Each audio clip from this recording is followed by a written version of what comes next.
বাংলাদেশের বিশ্বকাপ স্কোয়াড সম্পর্কে ধারণা নাই মাশরাফির, যদিও আশা করছেন গ্রুপ পর্ব পেরিয়ে সুপার 8-এ খেলার সামর্থ্য আছে টাইগারদের।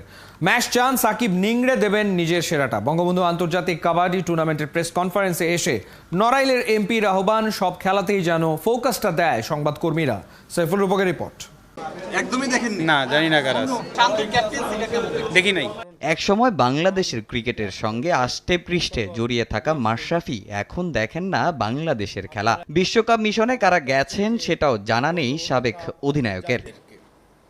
গণমাধ্যম কর্মীদের কাছ থেকে জেনে নিলেন বিশ্বকাপ স্কোয়াডে কারা আছেন। যুক্তরাষ্ট্রে থাকা দলের অনেকের সঙ্গেই দীর্ঘদিন ড্রেসিং রুম শেয়ার করেছেন নড়াইল এক্সপ্রেস। আছেন সাকিব মাহমুদুল্লাহর মতো অভিজ্ঞরা। সাকিব নবম আর মাহমুদুল্লাহ খেলবেন নিজের 8ম বিশ্বকাপ। অভিজ্ঞতায় ঋদ্ধ এই দুজনই ভরসা দিচ্ছে সাবেক অধিনায়ককে।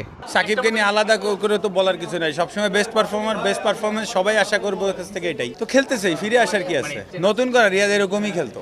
সবশেষ ওয়ানডে বিশ্বকাপে সেমিফাইনাল খেলার লক্ষ্য নিয়ে ভারতে যাওয়া দলটার হয়েছে বাজে অভিজ্ঞতা। এবার বড় কিছু স্বপ্ন না দেখলেও অন্তত সুপার 8-এ খেলতে চায় বাংলাদেশ। এবারের দল নিয়ে আশাবাদী মাশরাফিও। অবশ্যই এক্সপেক্ট করছি ভালো করবে ইনশাল্লাহ, বাকিটা দেখা যাক। দক্ষিণ আফ্রিকা আর শ্রীলঙ্কার সাথে তো জেতা উচিত। দক্ষিণ আফ্রিকার সাথে তো সিরিজ জিতে এসেছে একবার, এখন ওইদের সাথেও যদি আপনি হারার চিন্তা করেন তাহলে তো কঠিন হবে কাজটা।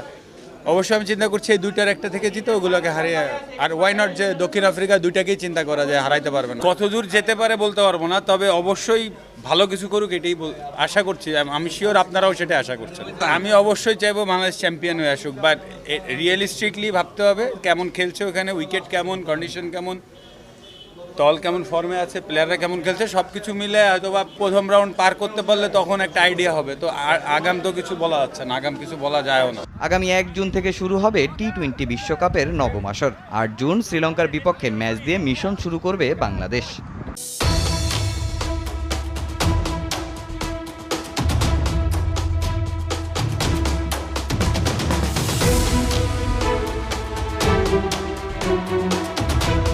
বাংলাদেশ 3 ম্যাচ টি-20 সিরিজকে ঘিরে আবহাওয়াজনিত সব শঙ্কা কেটে গেছে। টেক্সাসের ঝলমলে রোদে অনুশীলন করেছে টাইগাররা। আগামী এক সপ্তাহে টেক্সাসের আবহাওয়ার পূর্বাভাসেও মিলছে স্বস্তি। এসবই বাংলাদেশের জন্য সুখবর, কারণ বিশ্বকাপ প্রস্তুতির পথে সম্ভাব্য বাধা কেটে গেছে। সুযোগটা কেবল কাজে লাগাতে হবে নাজমুল শান্তদের। মঙ্গলবার রাত 9টায় বাংলাদেশ যুক্তরাষ্ট্র প্রথম টি-20। খালিদ জামিলের রিপোর্টে বিস্তারিত। ইএসপিএন ক্রিকেট ফর যুক্তরাষ্ট্র প্রতিনিধি পিটার ডেলা পেনা তো রীতিমতো ভয় ধরিয়ে দিয়েছিলেন। এক্সপোস্টে জানিয়েছিলেন হিউস্টনে বাংলাদেশ দল পৌঁছানোর আগেই এক প্রলয়ঙ্করী ঝড় বয়ে গেছে টেক্সাসের ওই এলাকা দিয়ে। যে প্রেরি ভিউ ক্রিকেট কমপ্লেক্সে হবে স্বাগতিক যুক্তরাষ্ট্রের সাথে 3 ম্যাচের টি-20 সিরিজ, সেখানে বসানো অস্থায়ী সব স্থাপনায় উড়িয়ে নিয়ে যায় ঝড়। আবহাওয়ার পূর্বাভাসও বলছিল সামনের অবস্থাও সুবিধা নয় খুব একটা। পুরো সিরিজ ভেস্তে যাওয়ার সম্ভাবনাও একেবারে উড়িয়ে দেয়া যাচ্ছে না। কিন্তু তাই যদি হয় তবে টাইগারদের বিশ্বকাপ প্রস্তুতির কি হবে? তবে দিন পেরোতেই মিলল স্বস্তির বার্তা। নির্ধারিত সময়ে হিউস্টনে পৌঁছায় বাংলাদেশ দল। সেদিন বৃষ্টির চোখ রাঙানি থাকলেও সঠিক সময়ে জিম সেশন আর আউটডোর ফিটনেস ট্রেনিংটা সারতে পারে টাইগাররা। ঝলমলে রোদে দৌড়ঝাঁপ করতে কোনো ঝামেলায় পড়তে হয়নি হাতুরু সিংহের ছাত্রদের। পরদিন ম্যাচ ভেন্যু প্রেরি ভিউয়ের মাঠও অনুশীলনের জন্য একদম রেডি। আর আবহাওয়া ছিল অনুকূলে। ওয়ার্ম আপের পাশাপাশি স্কিল ট্রেনিংটাও টুকটাক করতে পেরেছে শান্ত সাকিবরা। হিউস্টনে আবহাওয়ার পূর্বাভাস বলছে আগের সব কথা বাদ, যুক্তরাষ্ট্রের সাথে বাংলাদেশের 3 ম্যাচ 21, 23 আর 25 মে। প্রথম ম্যাচ ডেতে আকাশ কিছুটা মেঘলা থাকলেও পরের 2 ম্যাচে ফুল টাইম থাকছে সূর্যের হাসি।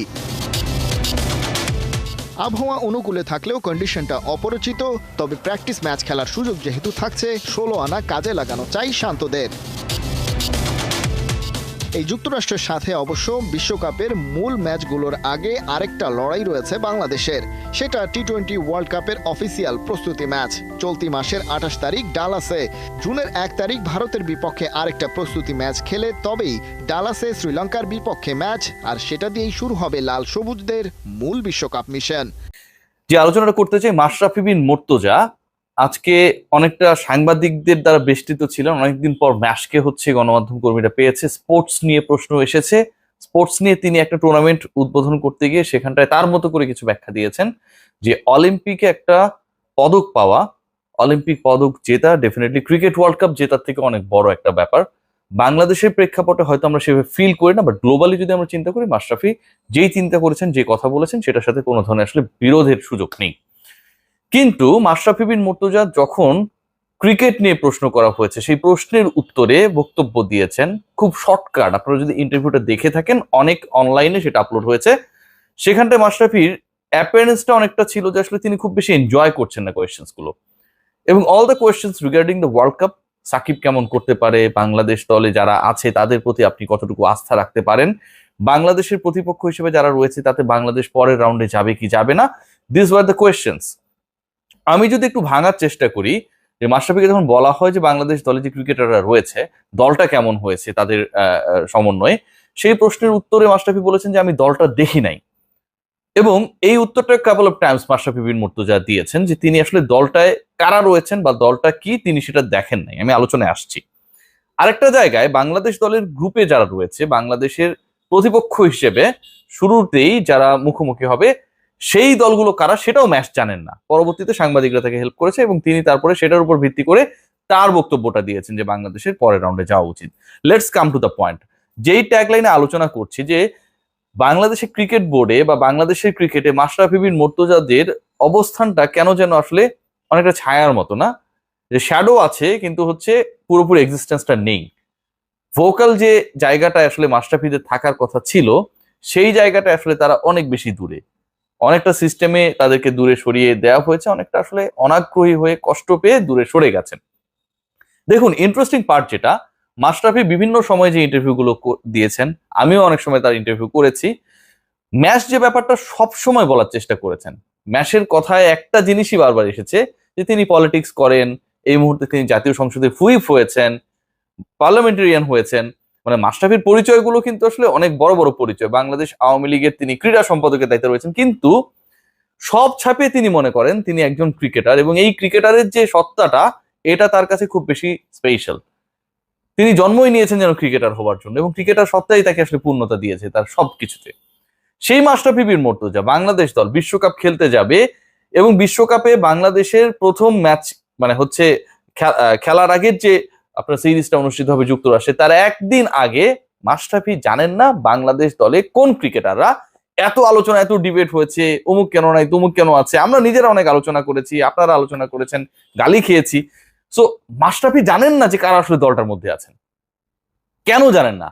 যার জীবনটাই হচ্ছে ক্রিকেট, তিনি বাংলাদেশ দলের বিশ্বকাপ দল সম্পর্কে কিছুই জানেন না, এবং তিনি কিন্তু ক্রীড়া সম্পাদকের একটা বড় রোলে রয়েছেন এই মুহূর্তে রুলিং পার্টির। না জানার কারণটা, অথবা তিনি যদি জেনেও থাকেন, এই প্রশ্নটাকে